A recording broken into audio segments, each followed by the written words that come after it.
చాలా సంతోషం. ఈ రాత్రి ఈ 42వ రోజు దేవుని సన్నిధిలో మనం ఉండడం నిజంగా మనకి ఆశీర్వాదకరం.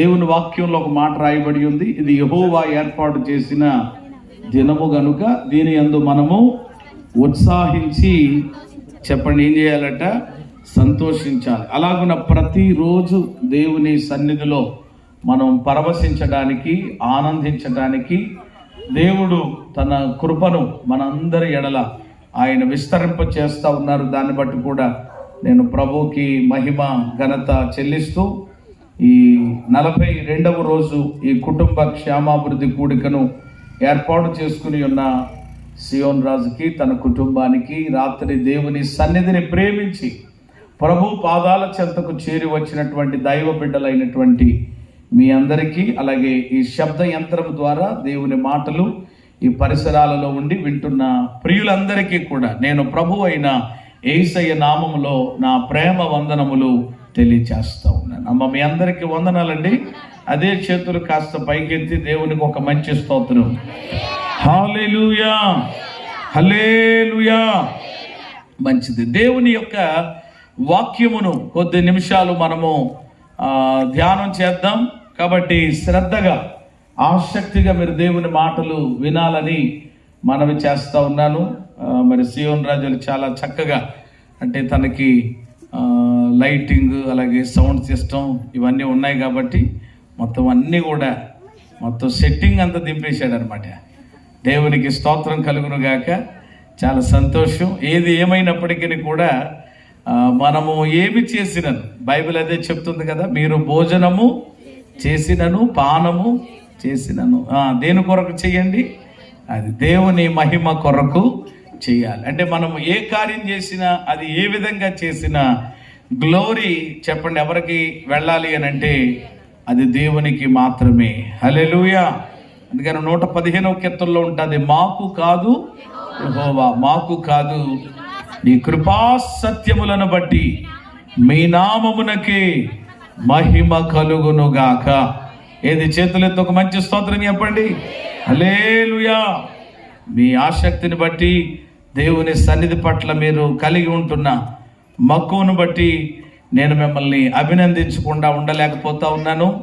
సియోన్లో నుండి నా దేవుడు మిమ్మల్ని అందరినీ, ప్రత్యేకంగా ఈ రాత్రి కూడికను ఏర్పాటు చేసుకున్న కుటుంబాన్ని, మనలను ఆశీర్వదించును గాక. రండి దేవుని వాక్యం చదువుకుని త్వరగా దేవుని మాటలు ధ్యానం చేద్దాం. యెషయా ప్రవచన గ్రంథం. ఈ సాయంకాలం మన ధ్యానం కొరకై యెషయా ప్రవచన గ్రంథం 65వ అధ్యాయం, 65వ అధ్యాయము 2వ వాక్యాన్ని చదువుకుందాం. తమ ఆలోచనలను అనుసరించి చెడు మార్గమున నడుచుకొనుచు లోబడనొల్లని ప్రజల వైపు దినమంతయు నా చేతులు చాపుచున్నాను. చాలు. మనము చదువుకున్నటువంటి లేఖన భాగంలో, మనము చదువుకున్నటువంటి ఒక వాక్యంలో మనకు ఎవరు కనబడతా ఉన్నారు, ఏమండి, ఎలాంటి మనసు కలిగిన దేవుడు మనకు కనబడతా ఉన్నారు అనే విషయాన్ని గనక మీరు ఈ రాత్రి ఆలోచన చేస్తే, ఈ వాక్యాన్ని చదువుతూ ఉన్నప్పుడు, ఈ వచనాన్ని చదువుతున్నప్పుడు, ఈ వచనములో నాకు కనబడినటువంటి దేవుడు ఎవరు అని అంటే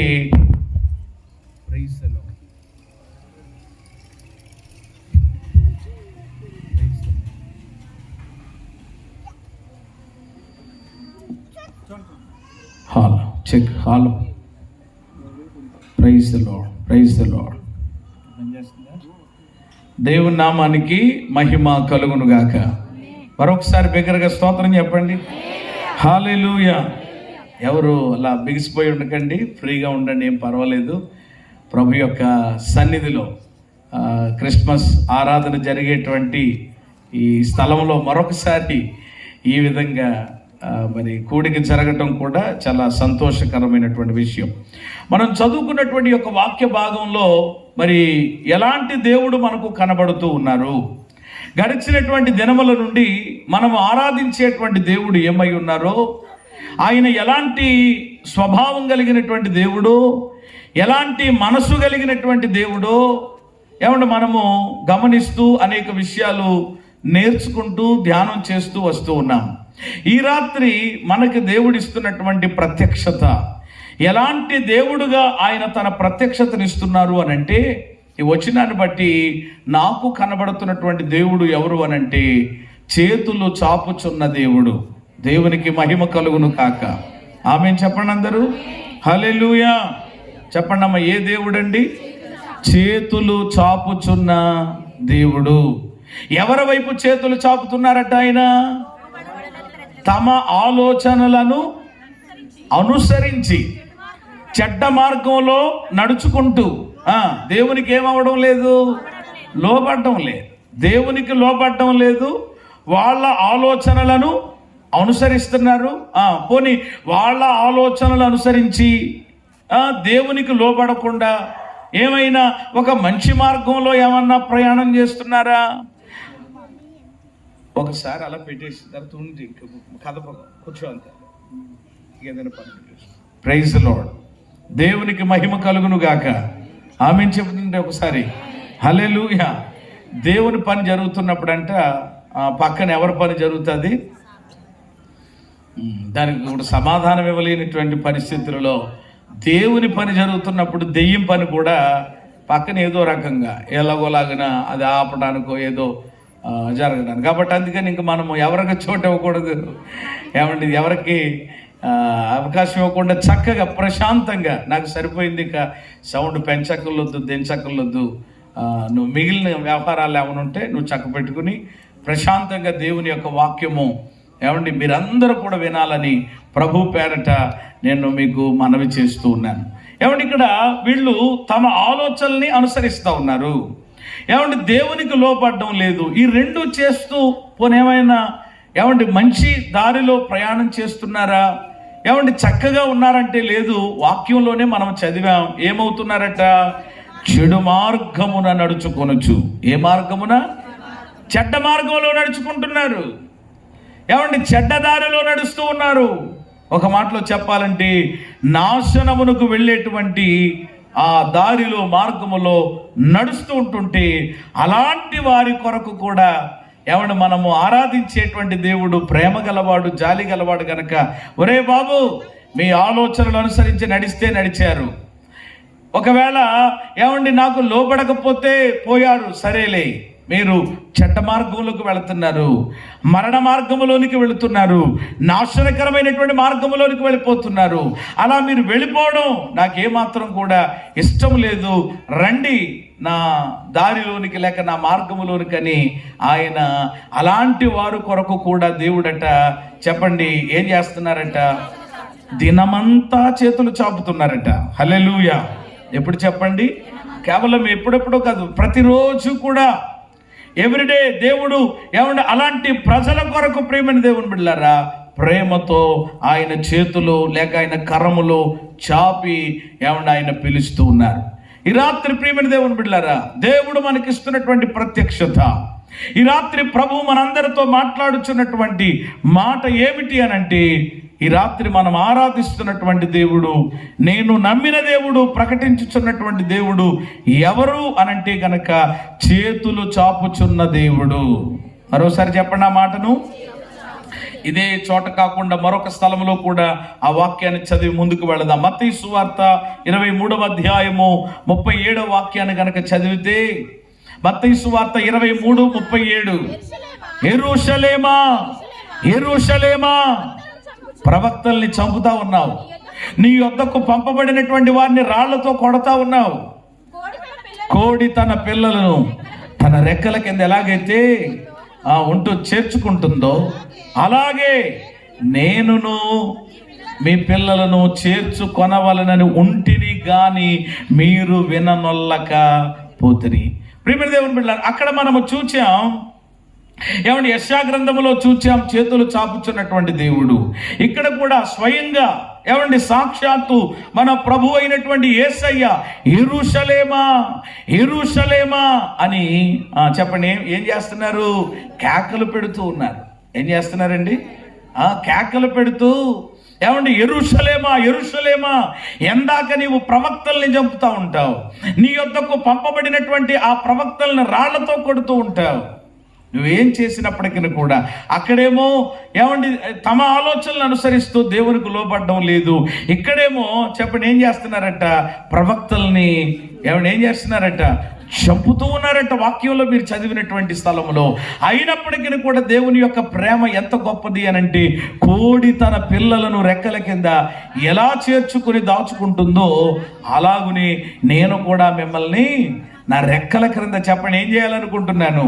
దాచి పెట్టాలనుకుంటున్నానని ఇక్కడ కూడా సాక్షాత్తు మన ప్రభు అయినటువంటి యేసయ్య చెప్పండి ఏం చేస్తున్నారనమాట? చేతులు చాపి పిలుస్తున్నారు. హల్లెలూయా. ఇందులో దేవుని యొక్క ప్రేమ ఉంది. ఏమండి ఇందులో దేవుని యొక్క కనికరం ఉంది. అది ప్రియమైన దేవుని బిడ్డలారా అర్థం చేసుకోవాలి. చేతులు చాపుతూ ఉన్నారు. ఏం చేస్తున్నారంటండి ఆయన? చేతులు. ఈ రాత్రి ప్రియమైన దేవుని బిడ్డలారా కొన్ని చేతుల గురించి ఏమంటే దేవుని వాక్యంలో నుండి అలాగే బయట నుండి కూడా మనము కొన్ని విషయాలు జ్ఞాపకం చేసుకుందాం. ప్రపంచంలో కూడా ఏమంటే రకరకాల చేతులు ఉన్నాయి. ప్రపంచంలో కూడా వినాలి మీరు జాగ్రత్తగా, నా వైపు చూస్తూ దిక్కులు తిరగకుండా ఇంకా వేరే దృష్టి వెళ్ళనివ్వకుండా మీ ఫోకస్ అంతా దేవుని వాక్యం మీద పెట్టి మీరు వింటే తొందరగా దేవుని యొక్క మాటలు నేను ఏమండి చెప్పి ముగించడానికి వీలుంటుంది. లేకపోతే మీరు అలాగా ఉండొద్దు ఇలా ఉండొద్దు అని చెప్పేటువంటి సమయం కూడా కాదని ఏమండి ఇది ఒక ప్రత్యేకంగా ఒక సభల ఏమండి జరుగుతున్నప్పుడు ఆ క్రమశిక్షణ ఏమండి పిల్లలైనా పెద్దలైనా కలిగి ఉంటే దాని ద్వారా కూడా మనం ఆశీర్వాదాన్ని పొందుకుని వెళతాం. ఇక్కడి నుంచి దేవునికి చేతులెత్తి స్తోత్రం చెబుదాం. ఆమేన్, హల్లెలూయా. ప్రపంచంలో ఏమంటే రకరకాల చేతులు ఉన్నాయి. రకరకాల చేతులు ఉన్నాయి అంటే రకరకాల చేతులు కలిగినటువంటి వాళ్ళు అనమాట. దేవుడు అందరికీ ఏమంటే చెప్పండి ఏమి ఇచ్చాడనమాట? చక్కని చేతులు, అలాగే చక్కని కాళ్ళు, ఇలా అవయవాలు ఇచ్చాడు కదా. ఇందులో ప్రియమైన దేవుని ప్రతి అవయవము కూడా చాలా ప్రాముఖ్యమైనటువంటిది. అందులో చేతులకు కూడా ఎక్కువ ఏమంటే ప్రాముఖ్యత ఉన్నట్లుగా మనందరికీ తెలుసు. అయితే ఈ ప్రపంచంలో రకరకాల చేతుల్లో మొదటి చేతులు ఏమిటి అని అంటే మోసం చేసే చేతులు. ఏం చేతులండి? మోసం చేసేటువంటి చేతులు. ఈరోజు చూస్తున్నాం ఏమంటే కొందరు చూడండి వాళ్ళ వ్యాపారాల్లో కూడా చెప్పండి వాళ్ళ చేతులు ఏం చేస్తూ ఉంటాయి అన్నమాట. అదే బియ్యం ఉన్నాయండి, బియ్యంలో పట్టుకెళ్ళి ఏం కలిపేయటం? రాళ్ళు కలిపేస్తే ఏంటంటారు దాన్ని? మోసమే కదా. అలాగే మరి ఇప్పుడు ఆ కలపటం దేంతో జరుగుతుంది? అది కాళ్ళతోట, తలకాయతోట, చేతులతోటే కదా. ఇలాగ అన్నీ కూడా నేను వివరించలేను. ఇలాగ ఒకటే కాదు ఇంకా చాలా అనమాట. అవి కలిపేసి ఏమంటే ఆయిల్ కాడి నుంచి ఇంకా కొన్ని దినుసులు, కొన్ని పరిస్థితులు, అంటే ఎలాంటి చేతులు అనమాట అవి? మోసం చేసే చేతులు. ఏమంటే ఎంత మోసం చేసి వాడు సంపాదించిన సామెతలో ఉంటుంది, మోసము చేసి సంపాదించినటువంటి ధనం ఏమైపోద్దట? క్షీణించుకుపోద్దట. చెప్పండి ఏమైపోద్ది? కొంతమంది వాళ్ళని మోసం చేసి వీళ్ళని మోసం చేసి వాళ్ళమై చేసి వీళ్ళని మోసం చేసి ఏదో సంపాదిస్తారు, కానీ చివరికి అది ఏమైపోతూ ఉంటుందో కొన్నిసార్లు మనం చూస్తూ ఉంటాం. మోసం చేసే చేతులు. రెండవది సోమరి చేతులు. ఏమంటే ఏ చేతులండి? ఇవన్నీ బైబిల్లో ఉన్నవే రెఫరెన్స్లు. అయితే ఇప్పుడు సమయాన్ని బట్టి నేను చెప్పట్లేదు, కానీ త్వరగా వెళ్ళేటువంటి ప్రయత్నంలో ఆ విషయాలు మాత్రం జ్ఞాపకం చేస్తున్నాను. ఏమండి సోమరి చేతులు. ఏమండి సోమరి వాని చేతులు ఏం చేయు? మాట్లాడరేమ్మా. కొంతమంది మరి మీరు మిమ్మల్ని అంటున్నానని ఏమండి మాత్రం మీరు అనుకోకండి, కానీ కొంతమంది ఉంటారు ఎంత సోమరోళ్ళు అని అంటే మధ్యలో నిమిషానికి సెకండ్కి కాకుండా ఏదైనా ఒక బలమైన మాట దేవుని మాట వచ్చినప్పుడు అని ఒక మాట దేవునికి స్తోత్రం చెల్లిద్దాం అని అనగానే కనీసం అలా చెయ్యెత్తి హల్లెలూయా అని చెప్పండి ఏం చేయలేరు అంటే అంత సోమరోళ్ళు అనమాట. ఎవరో మీరు అనుకోవట్లేదు. నేను దేవునికి మహిమ కలుగునుగా అంటే స్తోత్రం చెప్పడానికి కూడా మాట్లాడరేమా. ఒక సోమరోడు ఉన్నాడటండి. ఆడు శుభ్రంగా ప్రయాణం చేస్తూ అలసిపోతే క్యారేజీ ఏమంటే టైం అయిపోయింది, మధ్యాహ్నం భోజనం చేద్దామని చెప్పి ఒక నేరేడు చెట్టు దగ్గర ఏమంటే చెట్టు కనపడితే ఆగాడట. చక్కగా పక్కన మంచి బావి ఉంది, బావిలో నీళ్లు చేదుకున్నాడు, చక్కగా కాళ్ళు చేతులు కడుక్కున్నాడు. ఏమండి ప్రశాంతంగా చెట్టు కింద కూర్చుని ఏమండి భోజనం చేసి కొంతమందికి చేయగానే వెంటనే ఇంకా వాల్చకపోతే ఇంకా ఏమాత్రం కూడా ఒప్పుకోదు కాబట్టి అలాగా నడువు వాల్చుకుంటే ఏమండి ఇతడైతే కొంచెం అలాగే పడుకుని ఉన్నాడండి. పైన నేరేడు చెట్టు కదా, పైనుంచి నేరేడు పండు వచ్చి ఆడు పొట్ట మీద పడిందటండి. ఏమంటే పడితే ఈడు ఇంకా తినేసి పడుకుంటూ పోయాడేమో. ఏమంటే ఈడికి ఇంకొక బ్రదర్ ఉన్నాడు అనమాట. ఆడు పక్కన పడుకున్నాడు. ఒరే సూర్యావా ఒరే నా పొట్ట మీద ఏం పడిందిరా, నేరేడు పండు పడింది, తీసి నా నోట్లో పెట్టరా అంటున్నాడంట. అప్పుడు సూర్యరావు కేకేసి ఇతను అంటున్నాడు. అప్పుడు ఆడేమంటున్నాడంట, ఒరే అన్నం తినేసి అలాగే పడుకుని పోయానురా, చెయ్యి కూడా కడుక్కోలేదు, కుక్కొచ్చి చాలా సేపటి నుంచి ఏం చేస్తుంది, కడిగేస్తుంది, కొంచెం ఏం చేయరా తోలరా అని అన్నాడట. అంటే చూడండి, ఆడికి అన్నం తినేసి ఏం చేయట్లేదు, చెయ్యి కడుక్కోవడానికి ఏంటి అడిగి, వీడికేమో పొట్ట మీద ఉన్నటువంటి అంటే అలా అంటే ఒక ఉదాహరణగా.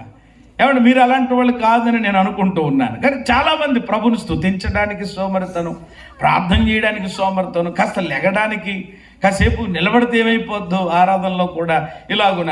అంటే ఈ సోమరివాని చేతులు ఏం చేయడానికి ఇష్టపడవు అని అంటే పని చేయవు, పళ్ళాలు లేపుతాయి. అది కొంతమంది పని చేయరు, అరడజన పెట్టినా ఏమండి ఇంకొక అరడజన పెట్టినా చెప్పండి 1 by 1 ఏం చేస్తారు ఏమండి. అయితే దేవుని యొక్క బిడ్డలంగా మనం అలా ఉండకూడదు, పని చేసే చేతులు కలిగినటువంటి వారంగా ఉండాలి. హల్లెలూయా. మన చేతులు ఏం చేయాలట, బైబిల్లో చెప్తుంది, కష్టపడి ప్రతి ఒక్కరూ పని చేయాలి. పని చేయకుండా చెప్పండి ఏం చేయకూడదట, ఆహారం తినకూడదట.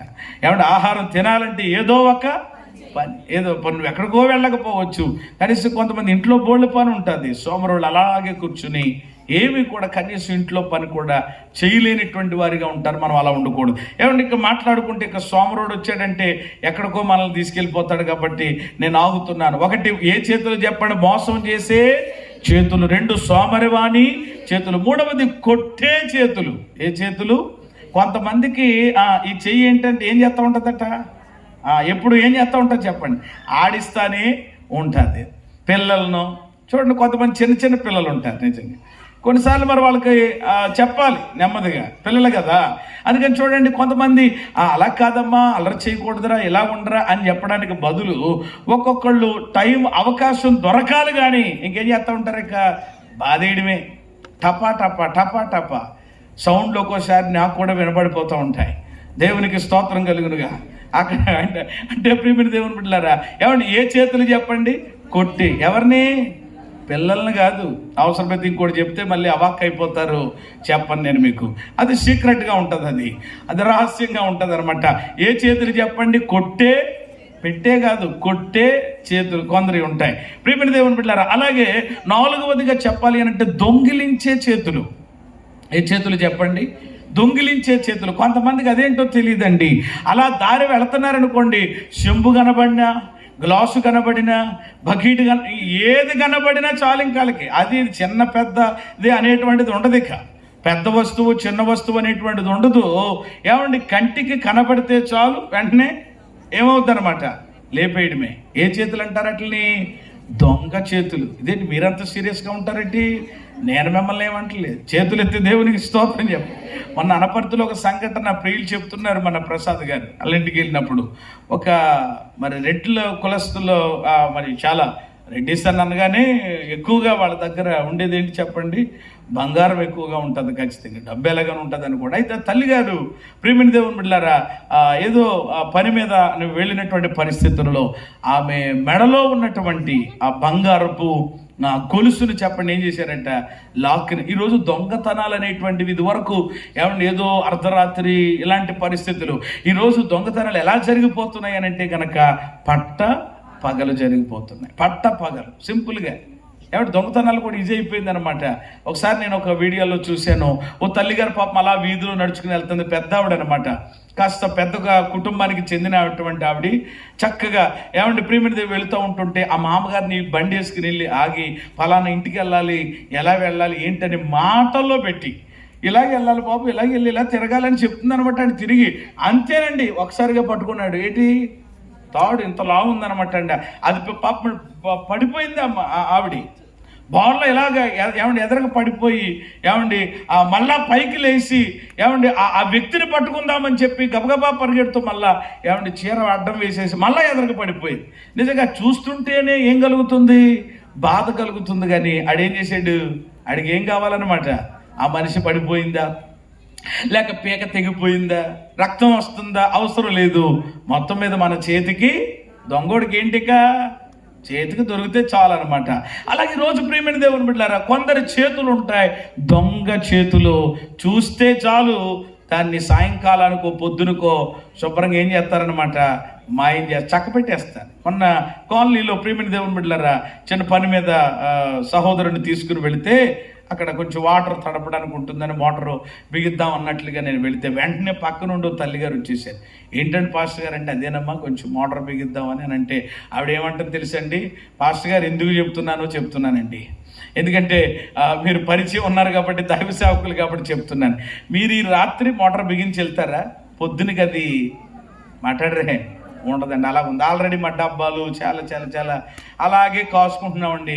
ఏమండి చాలా మామూలుగా కాదు, ఆడు 100 రూపాయలకు 150 రూపాయలకు అమ్మేస్తాడు. కాబట్టి దయచేసి కొంచెం ఏదైనా పని అయిన తర్వాత అప్పుడు చేసుకుని తిరిగానంటే ఏమండి చెప్పిన తర్వాత కూడా మనము ఏమంటే దొంగోడికి ఎలాగ వదిలితే పెడతాం చెప్పండి, ఆలోచించేయండి. వెంటనే మంచి మాట చెప్పారులేమో తర్వాత చూద్దాంలే అని చెప్పి పట్టుకుని మళ్ళీ ఏమంటే వెనక్కి తిరిగి వచ్చేసాను. దేవునికి స్తోత్రం కలుగునుగా. ఏ చేతులు, దొంగ చేతులు. ఏమండి దేవుని పిల్లలకి అలాంటి చేతులు ప్రియమైన దేవుని బిడ్డలారా ఉండకూడదు.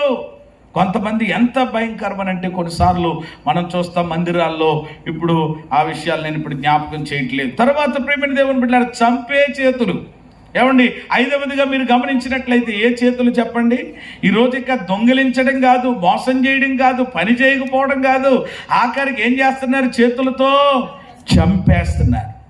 ఏమన్నా ఇంట్లో ఉన్నటువంటి ముసలి వాళ్ళని, వృద్ధాప్యానికి వచ్చేసినటువంటి వాళ్ళని, ఏమన్నా ఇంకా వాళ్ళు చాకరీ చేయలేకపోతున్నామని చెప్పి కొంతమంది గొంతట్టుకుని కూడా పీకట్టుకుని ఏం చేస్తున్నారు చెప్పండి, చంపేసేసి ఏమండి జాగ్రత్తగా మేకప్ చేసేసి ఏమండి అయ్యో ఇప్పుడు దాకా బాగానే ఉందమ్మా, ఇప్పుడు దాకా బాగానే మాట్లాడింది, ఇప్పుడే అని చెప్పి ఏదో జాగ్రత్తగా ఏమండి ప్లేట్ పిరాయించేసి చెప్పి ఆ మనిషి యొక్క ఏమండి ఆ పీడ వాళ్ళు వదిలించుకునేటువంటి పరిస్థితులు చూస్తాం. మీరు చంపేస్తున్నారు ఈరోజు. అందుకని ఈరోజు ఎవరిని నమ్మాలో కూడా చెప్పండి తెలియలేనటువంటి పరిస్థితులు. డబ్బుల కొరకు చంపేస్తున్నారు. ఏమంటే ఇంకా రకరకాలైనటువంటి విధానముల కొరకు ఏమంటే చంపడానికి కూడా మనిషి ఏమవట్లేదు అని అంటే ఏమంటే వెనకాడడం, చంపే చేతులు. ఇంకా చెప్పాలి అని అంటే కనుక 6వది పిసినారి చేతులు. ఏ చేతులు చెప్పండి, పిసినారి చేతులు. కొంతమంది ఉంటాయి ఇంకా అస్సలు వాళ్ళ చేతులతోటి ఏమాత్రం కూడా ఏమండి ఇచ్చేటువంటి విధానం ఉండదు, పెట్టేటువంటి విధానం ఉండదు. పిసినారి. కొన్నిసార్లు అంటూ ఉంటారనమాట, అయ్యి బాబు ఈవిడండి లేకపోతే ఈయనండి అని మాట్లాడుతూ ఉంటారు. పిసినారి చేతులు. ఏమండి కనీసం అడుక్కునేటువంటి వ్యక్తికి అమ్మా భిక్షాం దేహి, చాలా ఏమండి దినములుగా నేను ఆకలితో అల్లాడిపోతున్నాను అన్నా కూడా ఏమండి కొందరు అంటూ ఉంటారు, పైకి వెళ్ళరా అని అంటూ ఉంటారు. ఎక్కడికి వెళ్ళరా ఏమండి, ఆడు పైకి వెళ్ళకపోతే నీ ఇంట్లో పోర్షన్ అద్దెకిమ్మని చెప్పేసి ఏమన్నా కూర్చుంటాడేంటి. మైగారు ఒక మాట చెప్తూ ఉండేవారు, ఆ భిక్షగాడట అలా అడుక్కునేటప్పుడు పైకి వెళ్ళరంటే ఆడు ఎలాగైనా ఎక్కడికి వెళ్తాడట, పైకే పోతాడట. మరి నువ్వు ఎక్కడికి వెళ్తావో చూసుకోవాలి. కాబట్టి ఈరోజు కనీసం ప్రియమైన దేవుని బిడ్డలారా అడుక్కునేటువంటి వ్యక్తికి లేక ఇబ్బందిలో ఉన్నటువంటి వ్యక్తికి ఏమంటే ఒక 10 రూపాయలు జేబులోంచి తీసి ఏమంటే పెట్టలేని ఏ చేతులు చెప్పండి, పిసినారి చేతులు. ఈ ప్రపంచంలో ఉన్నాయి కాబట్టి నేను చెప్తున్నాను. ఏమంటే చివరిగా చెప్పాలి అని అంటే ఏమంటే కొందరు ఉంటాయి, అవి ఏమిటి అని అంటే పెద్ద చేతులు. హల్లెలూయా. ఏ చేతులండి? అందుకని చూడండి, ఏదైనా సమయం సందర్భం వచ్చినప్పుడు ఏమంటే ఈవిడి చేతులు చాలా పెద్ద అంటే ఏంటి, ఏమంటే ప్రపంచంలోనే ఎవరికి లేనంతగా పెద్దగా ఏమంటే ఉన్నాయనా అని అంటే ఏమంటే ఆవిడ యొక్క మనస్తత్వం, ఆవిడ పెట్టేటువంటి విధానం చెప్పండి ఎలా ఉంటుంది అనమాట. ఒక మాటలో చెప్పాలంటే ఆమె చెయ్యి పెద్దది, ప్రేమది పెద్ద చేతులు. అంటే ఆ దాతృత్వం ఏమంటే ఆ పెట్టేటువంటి విషయంలో కాస్త ఏమంటే కొందరు చెయ్యి పెద్దగానే ఉంటుంది తప్ప చిన్నగా ఉండదు. ఎన్ని రకాల చేతులు వచ్చినాయి ఇక్కడ? 7 రకాల చేతులు చెప్పారు. ప్రపంచంలో ఇంకా చాలా చాలా ఉంటాయి, కానీ కొన్ని విషయాలు నేను మీ ముందుకు తెచ్చాను. మోసం చేతులు ఉన్నాయి. ఈరోజు కొందరు మోసాలు చేస్తున్నారు వాళ్ళ చేతులతోటి. అలాగే ఏ చేతులు చెప్పండి? సోమరివాని చేతులు, పని చేయడానికి అసలు ఇష్టపడవ చేతులు. అలాగే మూడవదిగా మనం చూస్తే ఏమండి ఏం చేసే చేతులు? ఇతరులను కొట్టే చేతులు, పిల్లలను మరొకళ్ళు ఏదో రకంగా ఏమండి కొట్టడానికే ఆ చెయ్యి ఇష్టపడుతుంది తప్ప ఏమండి ఏమాత్రం కూడా పెట్టడానికి ఏమండి మనసు ఉండదు. అలాగే దొంగిలించే చేతులని, మనుషులను అవసరమైతే ఏమండి చంపడానికి కూడా వెనకాడకుండా చంపే చేతులని, ఏమండి పిసినారి చేతులని, పెద్ద చేతులని మనము ఆలోచన చేశాం. అయితే ఇవి ప్రపంచంలో లేక భూమి మీద మనుషులుగా ఏమండి అనేకుల యొక్క ఏమండి విధానాల్లో, జీవితాల్లో, వారి యొక్క అనుభవాల్లో ఉన్నట్లుగా మనం చూస్తున్నాం. కానీ ఒక శుభవార్త ఏమిటి అని అంటే, ఈ రాత్రి నేను ప్రకటిస్తున్నటువంటి నా దేవుని చేతులు, ఇదిగో ఇప్పుడు నేను చెప్పానే అలాంటివి మాత్రము కాదు. దేవునికి చేతులెత్తి స్తోత్రం చెబుదాం. ఆమేన్, హల్లెలూయా. మరి యేసయ్య చేతులు ఎలాంటివి?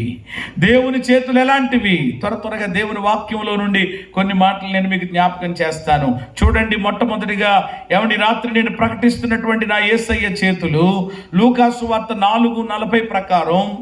కొంచెం ఇప్పుడు వాక్యాలు చూడాలి మీరు. త్వరగా నాకు అందించడానికి ప్రయత్నం చేయండి అమ్మా.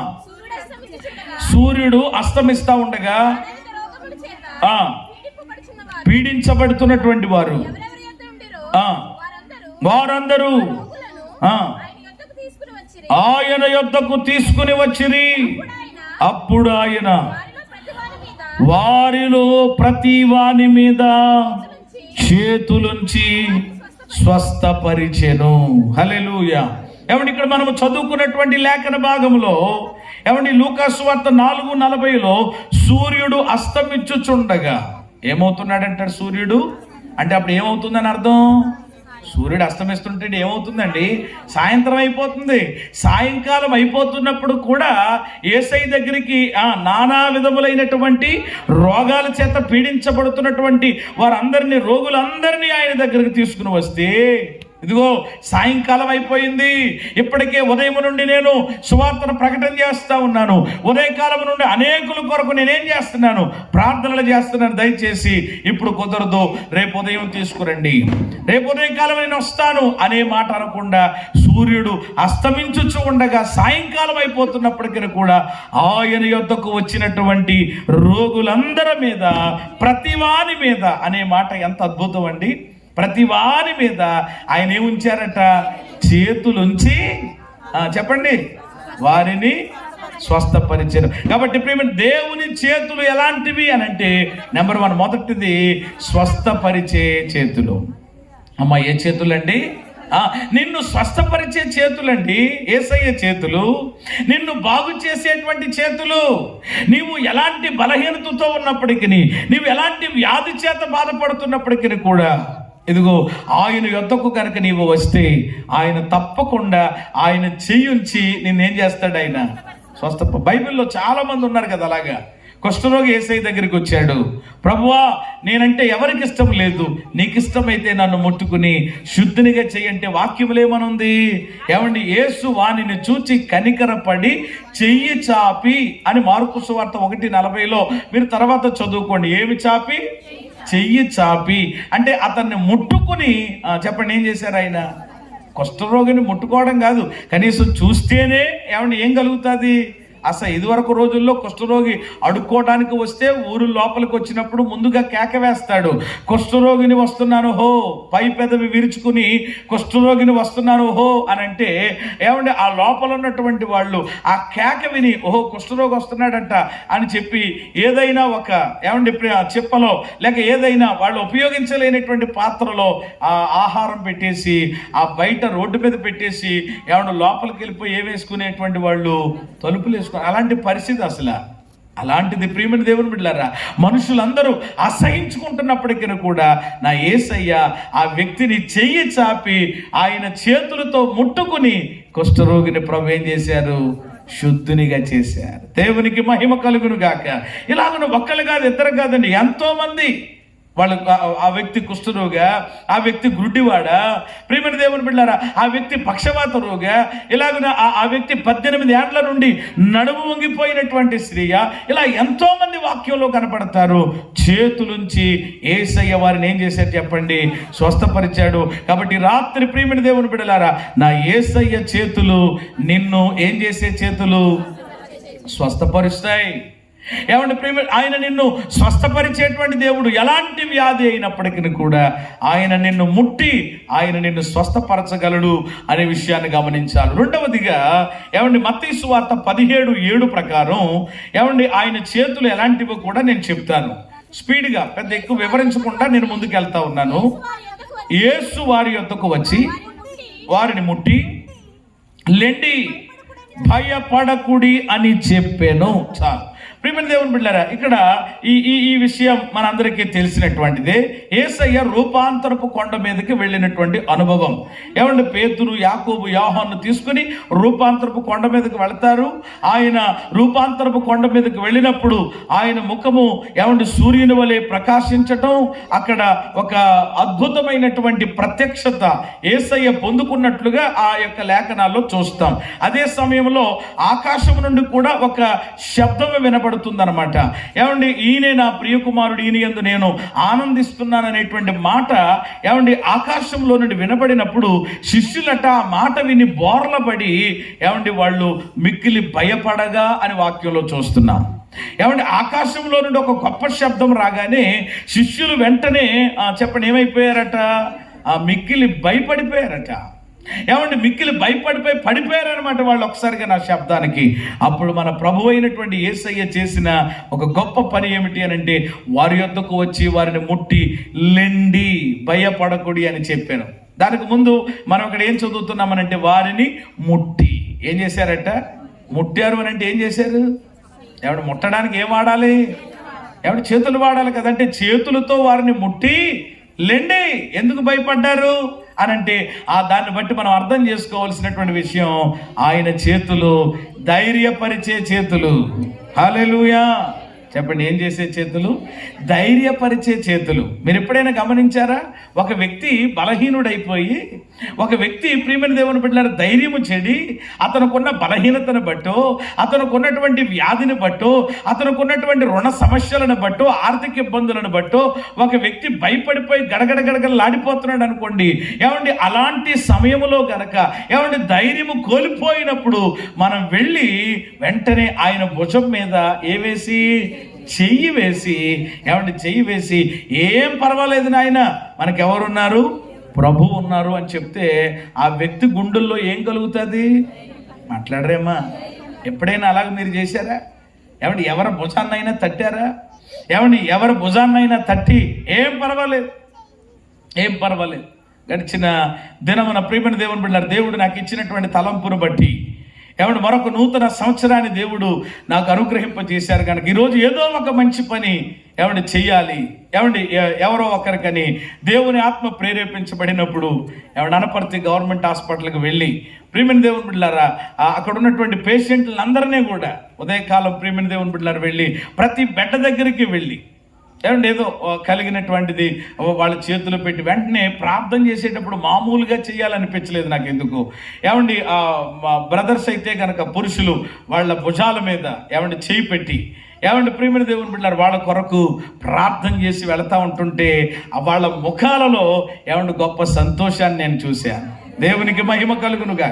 ఏమంటే గొప్ప వాళ్ళకి వెంటనేనమాట, ఇవి పాస్టర్ గారు అని చెప్పి వెంటనే ఒకరి తర్వాత అయ్యగారు మాకు చేయండి, మేము ఈ పరిస్థితిలో ఉన్నాం, మేము ఈ బలహీనతలో ఉన్నాం వారి ఏమండి కష్టాన్ని చెప్తున్నప్పుడు సుమారుగా ప్రియమైన దేవుని బిడ్డలారా ఒక 40-50 మంది వరకు ఏమన్నా ఉన్నారు ప్రతి వార్డులోనమాట. ప్రతి వార్డుకి వెళ్ళి ఏమన్నా అలా ప్రార్థన చేసినప్పుడు నిజంగా వాళ్ళకున్న ఆ పరిస్థితులలో వాళ్ళు ఏం చేయబడ్డారు అంటే ధైర్యము చెడిన వ్యక్తిని దేవుని పిల్లలుగా మనం ఏం చేయాలి?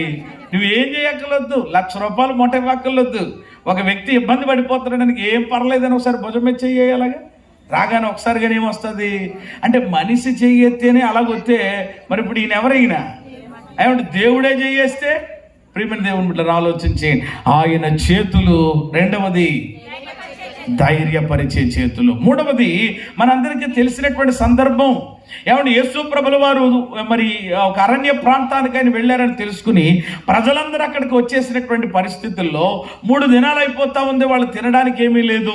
మత్తయి సువార్త 14వ అధ్యాయం 19-20 వచనాలు మీరు చదువుకుంటే ఏమంటే అక్కడ ఒక బాలుడు అదే మీ అందరికీ భోజనం పెట్టాలి అనేటువంటి ఆలోచన ప్రభు కలిగినప్పుడు మీ దగ్గర ఏమైనా ఉందా అని అడిగితే కనుక ఒక చిన్న బిడ్డ వచ్చి అయ్యా నా దగ్గర 5 రొట్టెలు 2 చేపలు ఉన్నాయని చెప్పినప్పుడు వెంటనే వాటిని ప్రభు తీసుకుని ఆకాశం వైపు కన్నులెత్తి కృతజ్ఞతాస్తుతులు చెల్లించి వాటిని విరిచి వడ్డించమన్నప్పుడు అక్కడ ఉన్నటువంటి మరి ప్రియమైన దేవుని బిడ్డలారా స్త్రీలు పిల్లల్ని ఏం చేయలేదట, లెక్క పెట్టలేదు. 5,000 మంది పురుషులు ఉన్నారు, పురుషులు మాత్రమే లెక్క పెట్టారు.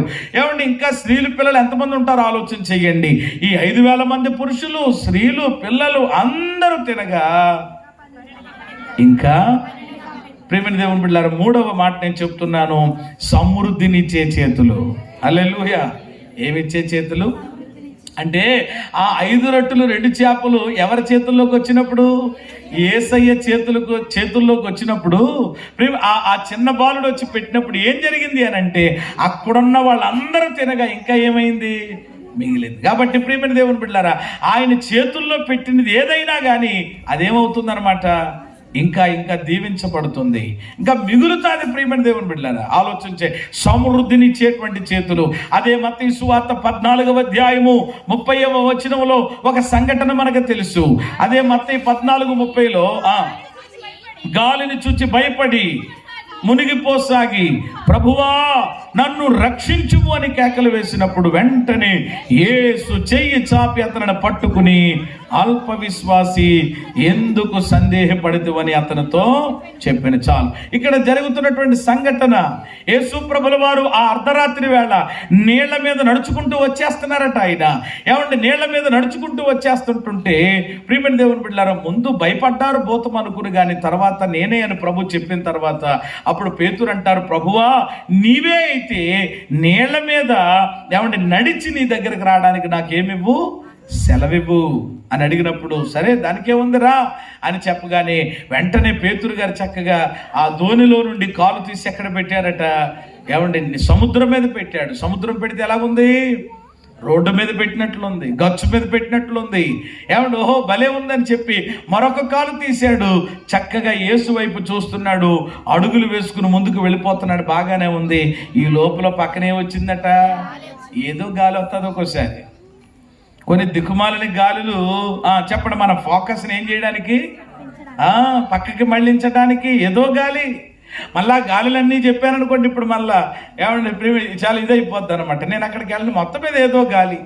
ఏమంటే కొంతమంది గాలి ఇచ్చిందండి అడికి, అందుకని ఆ గాలి అలాగే వీగానే ఏమైపోయాడండి, అలా కొట్టుకుపోయాడండి, అలా మళ్ళీపోయాడండి, అలా వెళ్ళిపోయాడండి.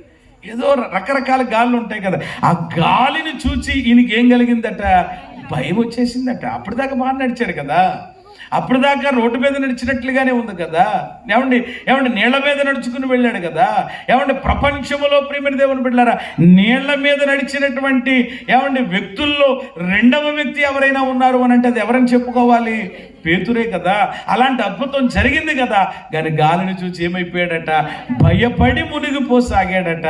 ప్రభువా నన్ను రక్షించయ్యా మునిగిపోతున్నాను అని అంటే చెప్పండి యేసయ్య ఏమందించారు, చెయ్యి అందించి చెప్పండి చెయ్యి పట్టి ఆయన ఏం చేశారు, పైకి లేవు. 4వది ఇప్పుడు చెప్పండి ఏ చేతులు, రక్షించే చేతులు. హల్లెలూయా. ఏమంటే ఏం చేసే చేతులమ్మా, నీ కర్మ నీ తలరాత ఎవడు చూడమన్నాడు, ఎందుకు చూసావు, దిగిపో అని చెప్పేసి అనేటువంటి పరిస్థితిగా. ఇది మనుషులు అనొచ్చేమో. కొన్నిసార్లు చూడండి, ఏదైనా మనం చెప్పినప్పుడు మన పిల్లలు వినలేదనుకోండి, ఏమండి అమ్మా నువ్వు చెప్పినా కానీ నేను వెళ్ళాను, ఆడు కొట్టేశాడు, లేకపోతే గాయం అయిపోయిందని వస్తే కొంతమంది ఏం చేస్తారు, పడాలగా చెప్పాను కదా నేను, ఏమో వెళ్తే వెళ్ళు, లేకపోతే మానేయి, నాకేంటని కొన్నిసార్లు మనం అలాగే ఉండిపోతూ ఉంటాం కొన్నిసార్లు, అంటే వాడికి తెలియాలనేటువంటి ఉద్దేశంతో. కానీ ప్రభు చూడండి ఇక్కడ, ఏమన్నా మునిగిపోతున్నారయ్యా, అయ్యా పీకల వరకు వచ్చేసానయ్యా అన్నప్పుడు, అలాంటి టైంలో కూడా యేసు ఏమందించారు అనంటే, అంటే ఆఖరి టైంలో కూడా నీవు ప్రభు వైపుకు తిరగగలిగితే ఆ టైంలో కూడా ఆయన చెయ్యి నిన్నేం చేస్తుంది అనంటే, మాట్లాడరే ఏం చేస్తుంది, రక్షిస్తుంది. హల్లెలూయా, రక్షిస్తుంది. రక్షించే చేతి, నువ్వు ఎలాంటి అపాయంలో ఉన్నా, నువ్వు ఎలాంటి ఇబ్బందిలో ఉన్నా, ఏమంటే నిన్ను పట్టి రక్షించే చేతులు ఈ రాత్రి నేను ప్రకటిస్తున్నా, నా యేసయ్య చేతులు.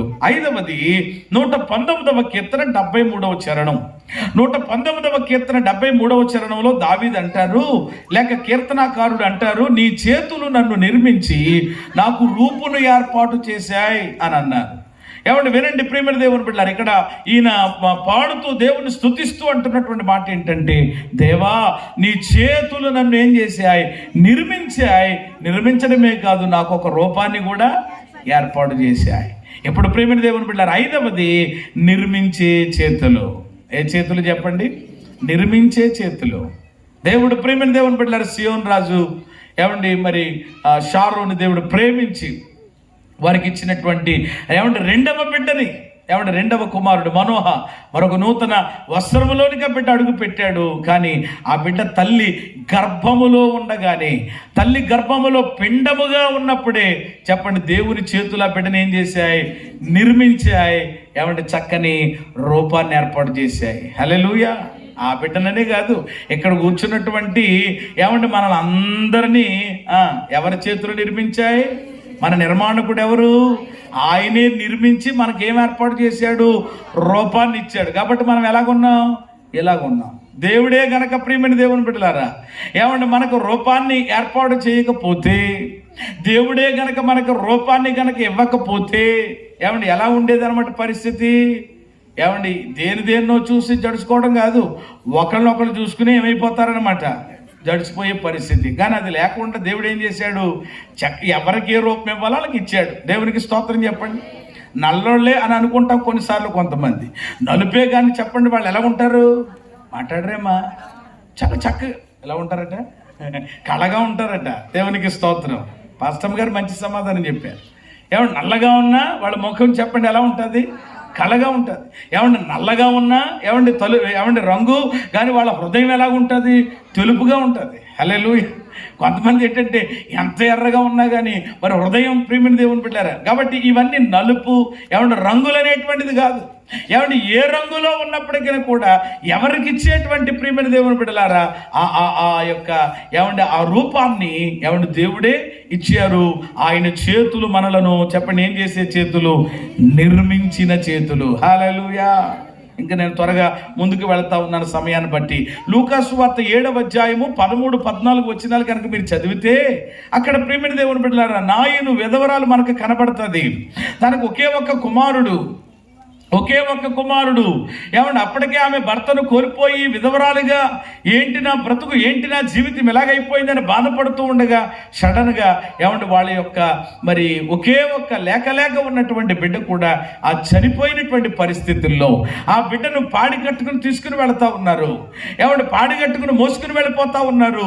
ఏమంటే అలాంటి పరిస్థితులలో ఆ పాడి వెనకాలే బోరును వేడుస్తూ వెళ్ళిపోతుంది ఆమె. అయ్యో ఇంకెందుకు నేను బ్రతకాలి, ఎవరి కోసం నేను బ్రతకాలి, వాడిని ఎక్కడ పాతి పెడతాను, నన్ను అక్కడే పాతి పెట్టి నన్ను అన్నట్లుగా ఆమె వెళ్ళిపోతూ ఉంటుంటే ఏమండి పాడి వెళతా ఉంది. ప్రియమైన దేవుని బిడ్డలారా ఏమండి మన ప్రభు అయినటువంటి యేసయ్య ఏమయ్యారనంట, ఎదురయ్యారట. దేవునికి స్తోత్రం కలుగునుగా. అంటే ఇప్పుడు మరణానికి చెప్పండి ఏమి ఎదురయ్యింది, జీవం ఎదురయ్యింది. హల్లెలూయా. మరణం వస్తుంది. ఏమంటే మరణానికి ఇప్పుడు ఎదురుగా ఎవరు వస్తున్నారనమాట, జీవాధిపతి అయినటువంటి యేసయ్య, మరణమును జీవముగా మార్చగలిగినటువంటి ప్రభు వస్తున్నారు. ఏమండి, ఈమె బోరు నేర్చుకుంటూ వెళ్ళిపోతుంటే అక్కడ వాక్యంలో ఉంది, యేసు ఆమెను చూచి ఆమె యందు కనికరపడి ఏడవవద్దని చెప్పి దగ్గరకు వచ్చి పాడెను, ముట్టగా మోయుచున్నవారు నిలిచిరి. అప్పుడు యేసయ్య అంటున్నారు, ఆయన చిన్నవాడా లెమ్మని నీతో చెప్తున్నాను అనగానే ఆ చనిపోయినటువంటి వాడు లేచి కూర్చుని మాట్లాడుతున్నాడంట. చేతులెత్తి స్తోత్రం చెప్పండి. గమనించండి ఇక్కడ. ఏమండి, పాడెను వెళ్ళి యేసయ్య ఏం చేశారట, ముట్టుకు ముందేం చెప్పారు, అమ్మా ఏం చేయొద్దు, అక్కడేమో ఆమెతోటి ఏడొద్దని చెప్పారు మాటతో. చూసారా, మన ప్రభువు ఏమన్నా ఒకే టైంలో ఆయన ప్రియమైనది ఎలాగైనా స్పందించగలడు. అక్కడేమో అమ్మాయి ఏడొద్దు అని ప్రభు చెప్పారు, ఏడొద్దు అని చాలామంది చెప్తున్నారు. అప్పటికే సరేనమ్మా ఏం చేస్తావు, ఏమో అలాగే మరి జీవితం అంటే అంతే. ఏమండి, మొన్నేమో భర్తను కోల్పోయామంటే ఇప్పుడు బిడ్డను కోల్పోయావు, సరేలే మరి ఏం చేస్తారులే, ఏమండి అందరూ అక్కడికి వెళ్ళాల్సినటువంటి వాళ్ళమే అని అనేక మంది ఆమెను ఓదార్చేటట్లు మాట్లాడారు. కానీ ఎవరి మాటలు కూడా ఆమెను ఏం చేయలేకపోయినాయి, ఆదరించలేకపోయినాయి. అక్కడేమో అమ్మా నువ్వు ఏడొద్దు అని అక్కడ చెప్పి ఇప్పుడు వెళ్ళి పాడెను ముట్టుకుంటున్నారట, పాడెను ముట్టారట. అలా పాడెను ముట్టగానే ఒకసారిగానే మోస్తున్నటువంటి వారు ఏమైపోయారట, నిలిచిపోయారట. అప్పుడు చిన్నోడా లేరా అని చెప్పేసాను అనగానే చచ్చిపోయినోడు లేచి ఏమన్నా పాడి మీద కూర్చుని మాట్లాడేస్తున్నాడట. దేవునికి స్తోత్రం చెప్పండి. ఇప్పుడు దీన్ని బట్టి చెప్పండి, ఏ చేతులు, ఏమండి ఇప్పుడు యేసయ్య చేతులు ఏ చేతులు?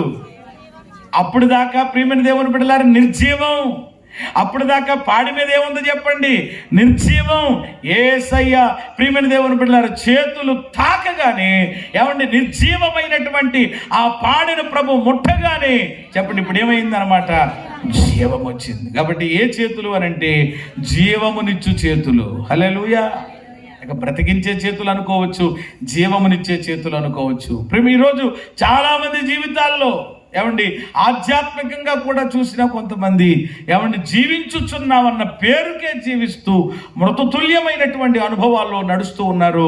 యేసయ్య నిన్ను తాకగానే, ఆయన స్పర్శ నీకు తగలగానే ఏమండి మనలో ఉన్న నిర్జీవం పోతుంది. చెప్పండి ఏమొస్తుందన్నమాట, జీవం వస్తుంది. చివరిగా 7వ మాట చెప్పి నేను ముగిస్తాను.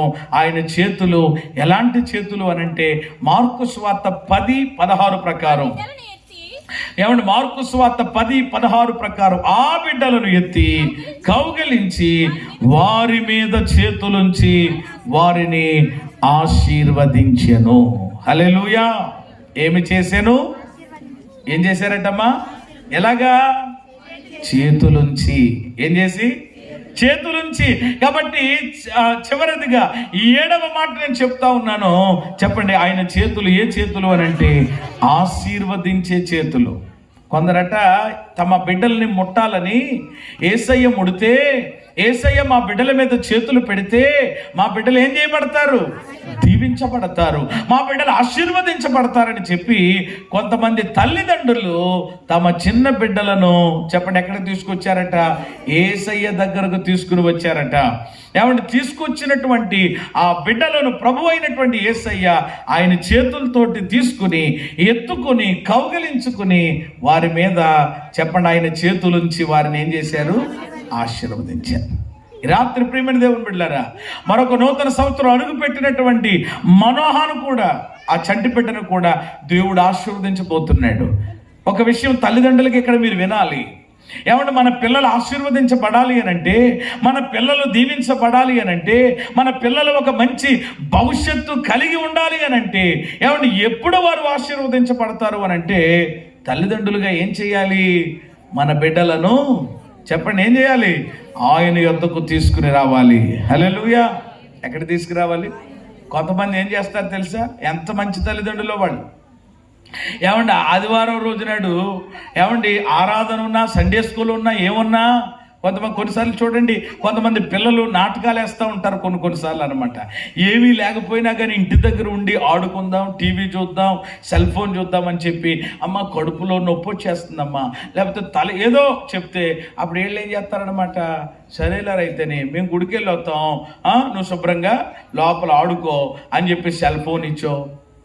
ఈ మధ్య చూడండి, పిల్లలకి తల్లిదండ్రులు చేసేటువంటి ఒక చెడ్డ అలవాట్లు ఏంటంటే, వాళ్ళు ఏడితే చాలా ఏమిస్తున్నారు. ఇదివరకు ఏముండేది, పిల్లవాడు ఏడుస్తున్నాడు, ఏం పట్టించండి, వుడ్ వర్డ్స్ పట్టించండి. కానీ ఇప్పుడు పిల్లవాడు ఏడుస్తున్నాడు, ఏమివ్వండి, సెల్ ఫోన్ ఇవ్వండి. మా యువరాజు కూడా అదే ఇస్తూ ఉంటాడు అనమాట. అందుకని చెప్పాల్సి వచ్చింది, ఇక తప్పదు. ఆడేమో అందులో పెట్టేసి ఇంకేమైపోతాడు, ఇలా లీలమైపోతున్నాడు ఇది. కాబట్టి ప్రియమైన దేవుని బిడ్డలారా, పిల్లలకి నన్ను అడిగితే సెల్ ఫోన్ చెప్పండి ఏం చేయాలి, దూరం చేయాలి. ఏదో అనుకుంటున్నారు అంటే డిస్టర్బ్ అయిపోతుంది మనకి, మన పనులకు ఆటంకంగా ఉంది. ఆ సెల్ ఇచ్చేస్తే గేమ్ ఏదో పెట్టుకుని లేకపోతే ఇంకోటి ఏదో పెట్టుకుంటున్నాడంటే ఆ గేమ్ కాడి నుంచి ఆడు ఎక్కడ పోతున్నాడో, కొన్నిసార్లు తెలియకుండా ఏం చూసేసే పరిస్థితి ఏర్పడుతుందో అర్థం కావడం లేదు.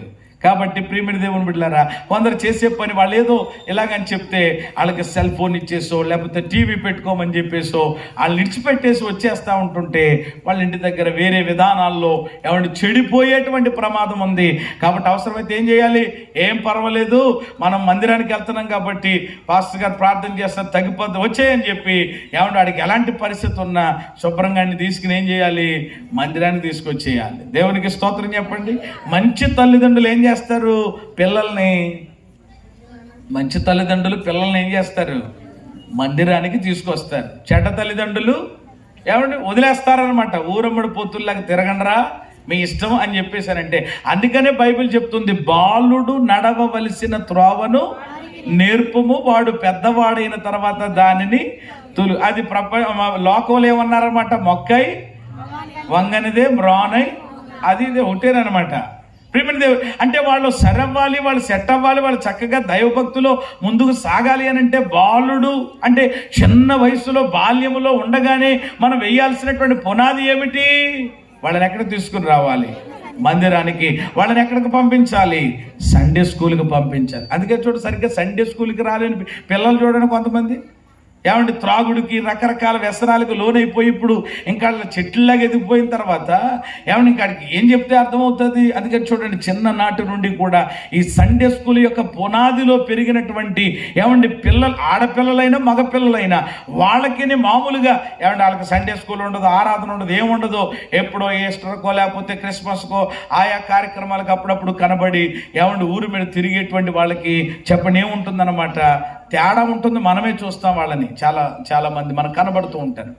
కాబట్టి ఇవి ఊరకనే పెట్టలేదు ప్రియమైన దేవుని బిడ్డలారా. కాబట్టి పిల్లలు ఆశీర్వదించబడాలి, వాళ్ళు ఒక ఉన్నతమైనటువంటి శిఖరాలకి అధిరోహించాలి అని అంటే ఖచ్చితంగా మన బిడ్డలను ఏం చేయాలి చెప్పండి, దేవుని సన్నిధికి వాళ్ళను నడిపించాలి. హల్లెలూయా, దేవుని సన్నిధి నడిపించాలి.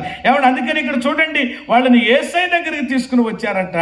యేసయ్య వాళ్ళ మీద చేతులుంచి వాళ్ళను ఎన్ని చేతులు వచ్చినాయి ఈ రాత్రి ప్రియమైన దేవుని బిడ్డలారా? నేను ప్రకటిస్తున్నటువంటి దేవుని చేతులు ఎలాంటివి అని అంటే, మొదటిది స్వస్థపరిచే చేతులు, రెండవది ధైర్యపరిచే చేతులు, మూడవది సమృద్ధినిచ్చే చేతులు, నాలుగవది రక్షించే చేతులు, ఐదవది నిర్మించే చేతులు, ఆరవది జీవమునిచ్చే చేతులు, ఏడవది ఆశీర్వదించే చేతులు. అలాంటి చేతులు కలిగిన వాడు నీ వైపు, నా వైపు, మనందరి వైపు ఆయన ఏం చేస్తున్నాడంట, చేతులు ఇప్పటికీ. ప్రియమైన దేవుని బిడ్డలారా, 2000 సంవత్సరముల క్రిందట ఆ పరలోకపు యొక్క మహిమను విడిచిపెట్టి ఈ భూలోకానికి శరీరధారిగా ఆయన ప్రియమైన దేవుని బిడ్డలారా దిగి వచ్చి 33.5 సంవత్సరాలు భూమి మీద జీవించి ఎన్నెన్నో అద్భుతాలు ఇప్పుడు ఇంతవరకు చెప్పినట్లుగా ఆయన చేతుల ద్వారా అనేకులను స్వస్థపరిచి, అనేకులను ధైర్యపరిచి, చనిపోయిన వాళ్ళను కూడా బ్రతికించి, ఆశీర్వదించి అద్భుతాలు చేసినటువంటి దేవుడు ఈ నిన్ను, నన్ను, మనలను రక్షించాలని, మన పాపములను క్షమించి నిత్య నాశనము నుండి నిత్య జీవములోనికి మనను నడిపించాలని భూమికి ఆకాశానికి మధ్యలో ఆయన శిలువ రాను మీద వేలాడి అమూల్యమైనటువంటి రక్తమును ఆయన నీ కొరకు చిందించి ఆయన సిలువలో నీ కొరకు ప్రాణం పెట్టి ఆ సిలువలో కూడా ఆయన చేసిన పని ఏంటంటే నీ వైపు ఏం చేస్తున్నాడు అనమాట ఆయన చేతులు. అందుకని చూడండి, యేసయ్యను సిలువ వేసినప్పుడు ఆ ఆకారం మనం చూస్తాం, ఎలా ఉంటుందన్నమాట, ఈ రకంగా ఉంటుంది. అంటే ఆ సిలువ యొక్క మరి చిహ్నం ఏమంటే చూస్తున్నప్పుడు కూడా అర్థం చేసుకోవాల్సింది ఏంటంటే ఆ సిలువలో వేలాడుతూ కూడా ఏం చేస్తున్నాడు ఆయన, చేతులు చాపుతున్నాడు. కానీ ఈరోజు ఇంకా చాలా మంది ఆయన చేతుల్లోనికి రాలేని వారిగా ఉంటున్నారు. ఏమండి, ఈ దేవుడు తక్కువ వాళ్ళకి సంబంధించిన దేవుడను, ఏమండి ఈ బడుగు బలహీన వర్గాలకు సంబంధించిన దేవుడను వేరే వేరే ఆక్షేపణలు వాళ్ళు ఏమండి కలిగించుకుని ఏమండి ఈరోజు అనేకులు ఇంకా ఏమండి ప్రభు యొద్దకు రాలేని పరిస్థితులలో ఉంటున్నారు తప్ప, ఇదిగో నీ కొరకే నీ వైపే ఆయన తన చేతులు చాపుతున్నారు అనే సత్యాన్ని ఏమండి గమనించవలసినటువంటి పరిస్థితి ఉంది. కాబట్టి ఈ చేతుల ద్వారా 7 రకాల ఆశీర్వాదాలు, ప్రయోజనాలు ఉన్నట్లుగా మనం చూసాం. మరి ఇవన్నీ పొందాలి అని అంటే కనుక ఈ ఆశీర్వాదములన్నీ ఏమండి దేవుని చేతుల ద్వారా నీకు కలగాలి, ఏమండి నీ జీవితంలో అనుభవించాలి అని అంటే ఇక్కడ మనం చేయాల్సింది ఏమైనా ఉందానంటే పరిశుద్ధ గ్రంథంలో చాలా విషయాలు ఉన్నాయి. కానీ సమయాన్ని బట్టి అవన్నీ నేను చెప్పట్లేదు. కానీ ఒకే ఒక్క మాట ఈ రాత్రి దేవుని చేతులు నిన్ను స్వస్థపరచాలంటే, ఆయన చేతులు నిన్ను ధైర్యపరచాలంటే, సమృద్ధినివ్వాలంటే, రక్షించాలంటే, ఏమంటే నిన్ను బ్రతికించాలంటే, ఆశీర్వదించాలంటే నువ్వు చేయాల్సిన పని ఏంటో ఒకే ఒక్క మాట చెప్పి నేను వర్తమానాన్ని ముగిస్తున్నాను. ఆ మాట ఒక్కటే చదివి పెట్టండి. ఇర్మియా గ్రంథం 18వ అధ్యాయం 6వ వాక్యం. చాలా చక్కని వాక్యం అది. అందరూ బైబిల్ తెరిచి చూడండి. ఇశ్రాయేలు వారలారా, కుమ్మరి మంటికి చేసినట్టు నేను మీకు చేయలేనా? ఇదే యెహోవా వాక్కు. జిగట మన్ను ఎలాగైతే కుమ్మరి చేతిలో ఉంటుందో, ఇశ్రాయేలు వారలారా మీరు నా చేతిలో ఉన్నారు. దేవునికి మహిమ కలుగును గాక. ఏమంటున్నారు ఇక్కడ దేవుడు? ఇశ్రాయేలు వారలారా మీరు ఎక్కడున్నారంటున్నారు? నా చేతిలో ఉన్నారు. ఏమండి, జిగట మన్ను ఎవరి చేతిలో ఉంటుందట? కుమ్మరవాని చేతిలో. జిగట మన్ను కుమ్మరవాని చేతిలో ఉంటే ఆ జిగట మన్ను ఏమైందండి? ఒక చక్కని అందమైన పాత్రగా, ఒక అందమైన కుండగా తయారయ్యింది. అలాగే ఇశ్రాయేలు వారలారా లేక నా ప్రజలారా, ఏమండి జిగట మన్ను కుమ్మరి చేతిలో ఉన్నట్లు మీరు కూడా ఎక్కడున్నారు? అది అంటే ఈరోజు మన పరిస్థితులు మారాలంటే, ఏమంటే శాపం పోయి ఆశీర్వాదం రావాలనంటే, నిర్జీవం పోయి జీవం రావాలి అని అంటే, భయం పోయి ధైర్యం రావాలి అని అంటే, ఈ పరిస్థితులు ఆయన చేతుల ద్వారా ఇవన్నీ నీ జీవితంలో పొందాలి అని అంటే మనము చేయాల్సినటువంటి ఒకే ఒక్క పని, ప్రియమైన దేవుని బిడ్డలారా, మనం ఎక్కడికి వెళ్ళిపోవాలన్నమాట? దేవుని చేతుల్లోనికి వెళ్ళిపోవాలి. ఎక్కడికి వెళ్ళిపోవాలి తల్లి? ఏమంటే దేవుని చేతిలో ఉండాలి మనం. చూడండి, రాజకీయ నాయకుల చేతుల్లో ఈరోజు ఎవరుంటున్నారు? ప్రజలు ఉంటున్నారు. ఏమంటే ప్రజల చేతుల్లో ఎవరుంటున్నారు? రాజకీయ నాయకులు ఉంటున్నారు. అవునా కదా? రాజకీయ నాయకుల చేతుల్లో ఎవరు? ప్రజలు. ప్రజల చేతుల్లోనేమో అది. ఇప్పుడు ఉదాహరణకి ఇప్పుడున్న పరిస్థితిని చూస్తే ఏమంటే ఇప్పుడు ప్రజల చేతుల్లో ఎవరున్నారన్నమాట? రాజకీయ నాయకులు వాళ్ళే కదా. కాబట్టి ప్రజల యొక్క పరిస్థితిని బట్టి, ప్రజలు ఆమోదించిన దాన్ని బట్టి ఉంటుంది. అలాగున కొన్నిసార్లు చూడండి, తల్లిదండ్రుల చేతుల్లో ఎవరుంటారు? పిల్లలు ఉంటారు. పిల్లల చేతుల్లో ఎవరుంటారు? తల్లిదండ్రులు ఉంటారు. అలాగున ఈరోజు చెప్పండి, మనం ఎవరి చేతుల్లో ఉండాలి? 2 రకాల చేతులు ఉంటాయి ఇక్కడ. ఒకటి దెయ్యం చేతులు ఉంటాయి, దేవుని చేతులు ఉంటాయి. ఏమంటే సాతాను చేతులు ఉంటాయి, దేవుని చేతులు ఉంటాయి. కానీ మనం ఎవరి చేతుల్లో ఉండాలి? ఇందాక 127వ కీర్తన పెట్టి చదివింది. అందులో ఏమనుంది? 4వ వచనంలో యవన కాలమందు పుట్టిన కుమారులు ఎవరెవరట? బలవంతుని చేతిలో బాణములు వంటి వారని ఉంటుంది అక్కడ. ఎవరండి? బలవంతుని చేతిలో. ఎవరి చేతిలో? ఎవరా బలవంతుడు? మన ప్రభు అయిన యేసయ్య. ఇప్పుడు ఎవరి చేతిలో మనం ఉండాలి? బలవంతుడైన దేవుని చేతుల్లో మనము మన బిడ్డలు ఉండాలి తప్ప సైతాను చేతుల్లో ఉండకూడదు. ఈరోజు చాలామంది యొక్క జీవితాలు ఎందుకు భ్రష్టు పట్టాయి, ఎందుకు ఈరోజు వాళ్ళ యొక్క జీవితాల్లో ఏమంటే ఇబ్బందులు గుండా శ్రమలు గుండా ప్రయాణం చేయవలసి వస్తుంది అని అంటే వాళ్ళు దేవుని చేతులకు అప్పగించుకోకుండా ఎవరి చేతులకు అప్పగించుకుంటున్నారు? అపవాది చేతులకి, కొందరు సాతాను చేతులకి అప్పగించుకోవడం వల్ల ఏమంటే ఇబ్బందులు గుండా ప్రయాణం చేస్తున్నారు. ఇదిగో దేవుడు అంటున్నారు, ఇశ్రాయేలు వారలారా మీరు ఎక్కడున్నారు? నా చేతిలో. చెప్పండి, ఇప్పుడు మనం ఎక్కడ ఉండాలి? ఏమంటే దేవుని చేతుల ద్వారా కలిగే ఈ 7 ఆశీర్వాదములు నీ మీదకి వచ్చి నీకు ప్రాప్తించాలి అని అంటే ఏమంటే మనం ఎక్కడికి వెళ్ళిపోవాలి అని అంటే దేవుని చేతుల్లోనికి వెళ్ళిపోవాలి. ఒక మాట నేను చెప్పి ముగిస్తున్నాను, జాగ్రత్తగా వినండి. ఒక ఎత్తైనటువంటి పర్వతం మీద, ఒక ఎత్తైనటువంటి కొండ మీద అగ్ని, భయంకరమైన మంటలు వస్తున్నాయటండి. మంటలు వస్తూ ఉంటుంటుంది. ఏంటి ఇంతవరకు ఎప్పుడు లేనిది ఇప్పుడు జరుగుతుందని ఆ చుట్టుపక్కల ఉన్నటువంటి స్థానికులు పరుగు పరుగున ఆ ఎత్తైనటువంటి కొండ మీదకి వెళ్ళారు. వాళ్ళు వెళ్ళేటప్పటికి కొంచెం మంటలు తగ్గాయి, ఆగిపోయాయి. అయితే వాళ్ళు ఒక దృశ్యాన్ని చూశారు. అక్కడ ఏంటి ఆ దృశ్యం అంటే, ఆ మంటల్లో ఆ ఎత్తైనటువంటి కొండ మీద వ్యాపించినటువంటి ఆ యొక్క మంటల్లో అక్కడ ఉన్నటువంటి ఒక పక్షిరాజు ఆ యొక్క ప్రమాదానికి గురయ్యి అక్కడ ఏమంటే పడిపోయి ఏమంటే నిర్జీవమైనటువంటి స్థితిలో ఏమంటే పడి ఉండడం చూశారు.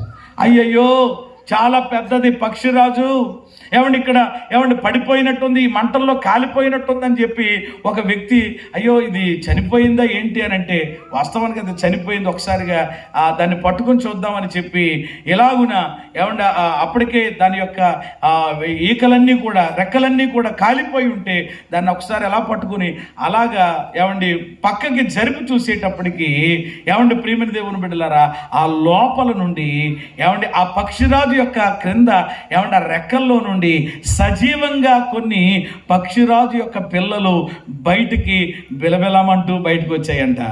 చేతులెత్తి స్తోత్రం చెప్పండి. ఏమన్నా ఆలోచన చేయండి, అక్కడ చాలా భయంకరమైన ప్రమాదమే కలిగింది. వాస్తవానికి చెప్పండి, పిల్లలు కూడా ఏమైపోవాలి? మాట్లాడరేమ్మా, పక్షిరాజు చనిపోయింది, తల్లి చనిపోయింది. తల్లి చనిపోయినా చెప్పండి ఎవరు చనిపోలేదు? పిల్లలు చనిపోలేదు, సజీవంగా ఉన్నాయి. కారణం ఏమిటి అని అంటే, ఓహో ఈ ప్రమాదం వస్తుంది, ఈ ప్రమాదానికి ఖచ్చితంగా ఏమన్నా నా పిల్లలు చనిపోయేలాగా ఉంటాయి, సరేలే నేను చనిపోతే చనిపోతాను కానీ నా పిల్లలు ఏమవ్వకూడదు అని చెప్పి ఆ తల్లి ప్రియమైన దేవుని బిడ్డలారా ప్రేమను బట్టి ఆ రెక్కల్లో పిల్లల్ని ఏం చేసింది? దాచేసింది. ఆ పిల్లలు కూడా ఏం చేసి అనమాట, తల్లి రెక్కల్లో, తల్లి చేతుల్లో అణిగి మణిగి ఉన్నాయి గనక ఆ భయంకరమైనటువంటి ప్రమాదంలో అవేం చేయబడ్డాయి? కాపాడబడ్డాయి. అదిగో భయంకరమైనటువంటి ఉగ్రత భూమి మీదకి రాబోతుంది. బైబిలే చెప్తుంది, రాబోవు ఉగ్రత నుండి మిమ్మలను తప్పించువాడు ఎవడు? ఏది తప్పిస్తుంది? ప్రపంచం మీదకి భయంకరమైనటువంటి ఉగ్రతలు రాబోతున్నాయి. ఇప్పటికే చాలా వచ్చాయి, ఇప్పుడు చూసిన ఏవో చిన్నవి, కానీ చాలా భయంకరమైనటువంటి ఉగ్రతలు భూమి మీదకి రాబోతున్నాయి. అలాంటి ఉగ్రతలో నీవు, నీ కుటుంబం, నీవు, నీ పిల్లలు తప్పించబడాలి, రక్షించబడాలి. ఆయన చేతుల ద్వారా కలిగే 7 ఆశీర్వాదాలు పొందాలి అని అంటే చెప్పండి, రాత్రి మనం ఎక్కడుంటే మంచిదన్నమాట? మాట్లాడాలి. యేసయ్య చేతుల్లో, ఏమంటే ఆయన చేతుల్లోనికి వచ్చేస్తే, ఆయన చేతులకి అప్పగించేసుకుంటే ఆయన ఏం చేస్తాడు? చదివాం కదా, యెరూషలేమా ప్రవక్తలు చంపుతున్నావు, నీ యొద్దకు పంపబడిన వారిని రాళ్లతో కొడుతున్నావు. కోడి తన పిల్లలను ఎలా రెక్కల కింద దాచుకుంటుందో అలాగే నేను కూడా మిమ్మల్ని దాయాలనుకుంటున్నాను, కాపాడాలనుకుంటున్నాను శత్రువు యొక్క బారి నుండి అని ప్రభు పిలుస్తున్నారు కనుక ఏమండి రాత్రి ప్రియమైన దేవుని బిడ్డలారా దేవుని చేతుల్లోనికి వచ్చేయండి. ఏమండి దేవుని చేతులకు మిమ్మల్ని మీరు అప్పగించుకోనండి. ఈ భౌతిక సంబంధంగా ఏమండి మనకున్న ప్రతి అవసరత, ప్రతి అక్కర తీరుతుంది.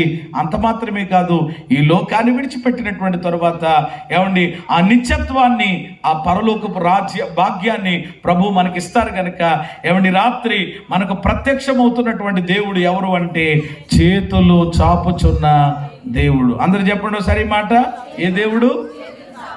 నీ వైపే ఈ రాత్రి ప్రియమైన సహోదరి, ప్రియమైన సహోదరుడా, ప్రియమైన తల్లి, ప్రియమైనటువంటి తండ్రి, ఈ రాత్రి మాటలు వింటూ ఉండగానే ప్రభు నీ వైపే, అదిగో సిలువలో ఎలాగైతే ఆయన తన అమూల్యమైనటువంటి రక్తమును కార్చి ప్రాణమును పెట్టి చేతులు చాపాడు, ఈ రోజుకి కూడా నీ వైపు చేతులు చాపుతూ ఉన్నాడు. ఒకవేళ ఏమండి ఈ వేళ కాదు రేపు వెళ్దాం, రేపు కాదు ఎల్లుండి వెళ్దాం అని చెప్పి వాయిదాలు వేసేస్తూ దేవుని ప్రేమ నీ జీవితంలో పొందుకోలేకపోతున్నావేమో, ఇదే మిక్కిలి అనుకూల సమయం, ఇదే రక్షణ దినం. చాపబడిన చేతుల్లోనికి వచ్చే ఆయన రెక్కల కిందకు వచ్చే 7 ఆశీర్వాదాలు నీకు కలుగుతాయి. అంతేకాదు నిత్య నాశనము నుండి, నిత్య నరకము నుండి, అగ్నిగుండము నుండి నీ ఆత్మను ఆయన తప్పించి రక్షించి నిత్యత్వాన్ని, నిత్య జీవాన్ని ప్రవహిస్తారు. అట్టి కృప దేవుడు మనందరికీ దయచేయునుగాక. ఆమేన్. మంచిది. ఈ సమయంలో కుటుంబ సభ్యులు కొరకు ప్రార్థన మనం చేయబోతున్నాం కనుక సిద్ధపడి త్వరగా ముందుకు రావాల్సిందిగాను, అలాగే సిద్ధపరిచినటువంటి అల్పాహారాన్ని కూడా మీరు దాన్ని సిద్ధపరచుకోవాలని తెలియపరుస్తున్నాను. ఈ లోపల పాస్టర్ గారు మనకి బైబిల్కి సంబంధించినటువంటి యొక్క ప్రశ్నలు తెలియజేస్తారు. రాసుకునేవాడు రాత్రి ఇచ్చినటువంటి హబక్కూకు గ్రంథంలో ప్రశ్నలకు జవాబులు చెప్తున్నాను.